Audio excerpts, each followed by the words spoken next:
D'accord. Et donc, basé là-dessus, c'est ça qui a justifié que les tarifs vont donc être négociés. Donc, ça se quantifie en 10 2 ans. C'est Tout que ça, là, c'est... la menace de tarifs vise à exercer une pression sur le Canada pour obtenir des concessions géopolitiques, commerciales, politiques.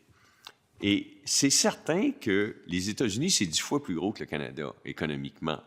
Alors, l'accès au marché américain vaut beaucoup plus au Canada que l'accès au marché canadien pour les États-Unis. Alors, il y a une pression qui s'exerce. La menace de tarifs, pour le Canada, elle est existentielle.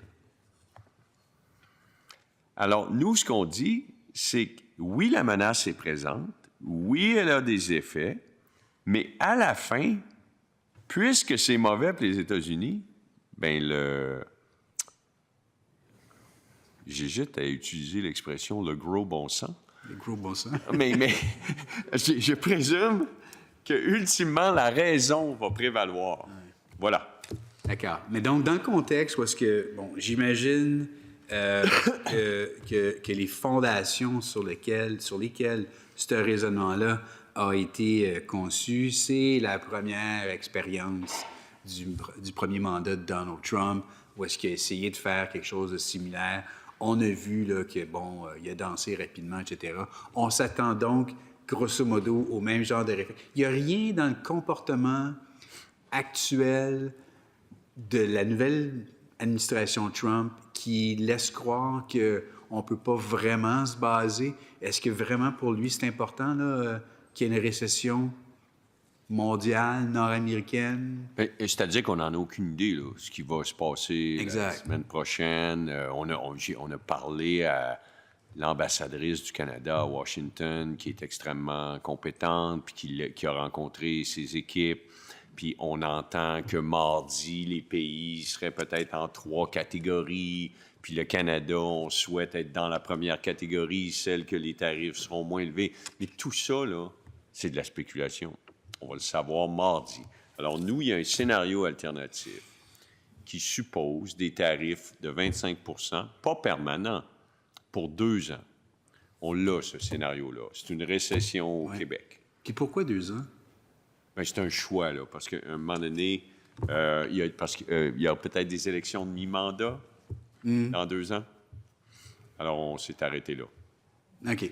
Donc, ça, c'est la fondation. L'autre aspect de tout le calcul pour en arriver à où est-ce qu'on en est finalement, c'est que ça ne soit pas supérieur à 25 %, n'est-ce pas?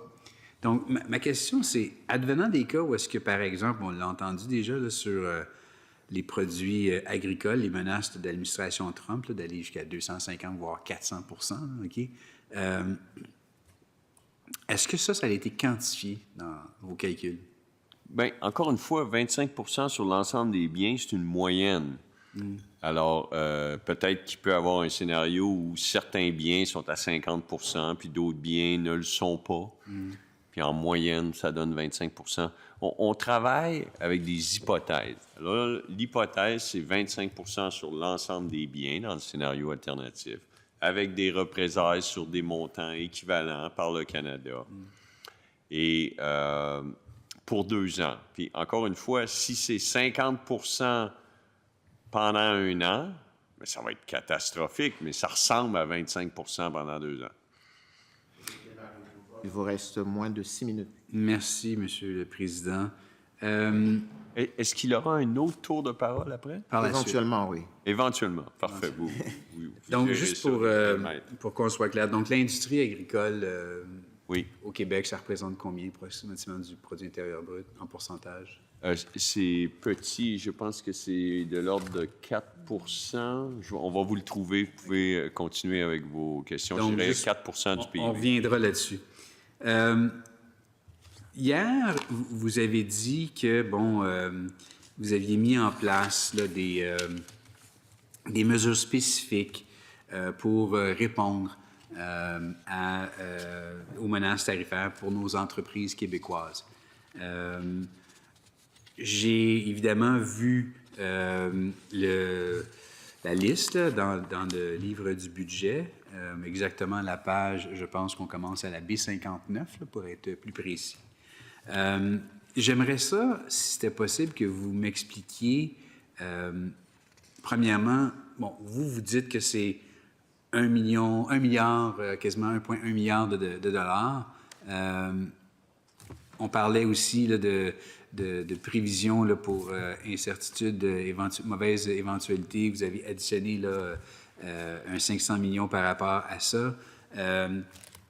Donc, quand vous parlez là, spécifiquement des mesures à la page B59, est-ce que ce serait possible de nous expliquer là, exactement, premièrement, la première, là, aide transitoire aux entreprises, 200 millions? Oui. Alors ça, c'est ce qu'on appelle le programme Frontières. Okay. Le programme Frontières, c'est 1,6 milliard de liquidités pour les entreprises. Alors ça, c'est le montant notionnel de prêts disponibles, par exemple, au coût des fonds du gouvernement, 3,50 %, qui est rendu disponible pour les entreprises exportatrices qui auraient des difficultés, qui étaient profitables avant l'imposition de tarifs puis qui étaient en difficulté. Un peu comme on a fait durant la pandémie, adapté aux tarifs. Alors, lorsqu'on a 1,6 milliard de notionnel, on a un impact financier de 400 millions en provision de crédit de 25 %. Donc ça, c'est relativement clair là, que ça, c'est effectivement une mesure spécifique pour aider là, à la transition. Le prolonger l'amortissement accéléré. Oui. Je veux dire, si Donald Trump n'avait pas été là, ça n'aurait jamais eu lieu. Bien, c'est-à-dire que pour vous ramener en 2018, l'administration Trump a baissé l'impôt des corporations, là, le TCJA, là, exact. Taxe, en tout cas, peu importe. L'amortissement accéléré. Et baisser l'impôt des corporations aux États-Unis. Et là, a commencé, c'est demandé au Canada, on fait quoi? Est-ce qu'on baisse l'impôt des corporations? Et on a décidé, j'ai eu plusieurs discussions avec le ministre Morneau à cette époque-là, on a mis beaucoup de pression au Québec pour mettre l'amortissement accéléré. L'amortissement accéléré, c'est lorsque vous faites des dépenses en capital, vous passez 100 % de la dépense la première année, ça diminue votre coût après impôt de vos investissements et donc ça multiplie le rendement net. Okay? Et en 2018, avec M. Morneau, on s'est entendu que plutôt que baisser l'impôt des corporations, on allait baisser le taux effectif uniquement sur les nouveaux investissements. Parce que l'amortissement accéléré, ça s'applique sur les dépenses en capital. Donc, ça a été mis en 2018, ça expire en décembre 2024. Le fédéral a la mise à jour après nous avoir dit qu'il n'allait pas le renouveler. Alors, nous, on est harmonisés. Ils disent qu'ils ne le renouvellent pas, donc nous, on ne le renouvelle pas.